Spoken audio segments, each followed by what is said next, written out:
So this is Milo. Milo is very difficult on the leash. Um, I've had a couple sessions with him and his owner, and they're struggling. So I've got Milo for the day. Good boy, Milo. We're working on him. He's a very headstrong dog. When you put the leash on him, he tries to bite it. He doesn't like it, and when he sees people or dogs, he gets extremely overexcited. He doesn't get aggressive, but there's a lot of forward momentum. The hackles come up. And so one thing that I picked up that has been really beneficial, because I don't use this on every dog, but dogs like Milo it works really, really well on, is Dale McCluskey's one-step method. And I don't normally, I used to do this a lot with my dogs, is I'll take a regular leash and kind of make like a makeshift slip lead with it, put it high up on the neck. Usually a leash and a collar is enough for me. But with dogs like Milo, sometimes I got to make adjustments and use different things for different dogs. Usually a leash and a collar is enough for me. Give me 20 minutes with most dogs, and I'll have them walking like you see my dogs walking in my videos, or Petunia. But with Milo, I find that, good boy, every time he looks at me, I want to praise him. You see, he wants to make decisions to move forward on his own. I block him, make sure the leash is up on his neck, and we just take a step. Right? And I want to make sure he wants to go to the other side because it's a way for him to get out.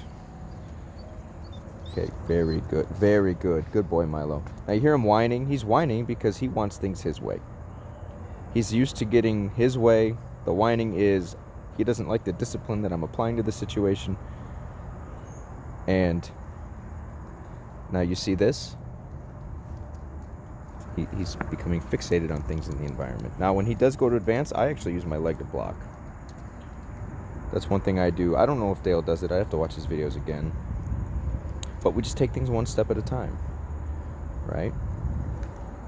And then when he moves forward, I block. He goes around.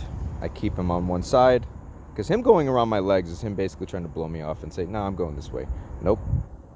With a dog like Milo, hey, right? You see how he's so fixated? I want to break that. I got to snap him out of that. That's where it starts. You hear the whining.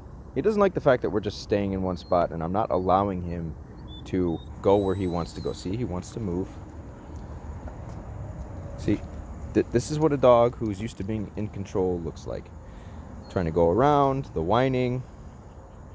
See, he's really not paying much attention to me, which is really what tells you he doesn't give a fuck. He's like, I'm in my own little world. I really don't care much for you. I don't like the fact that you're making me do this. Well, too bad. He has to learn. This whole process, we're taking control away from him, and we're bringing it back into our hands so we can properly balance things correctly. We take control away from him, we gain control, right?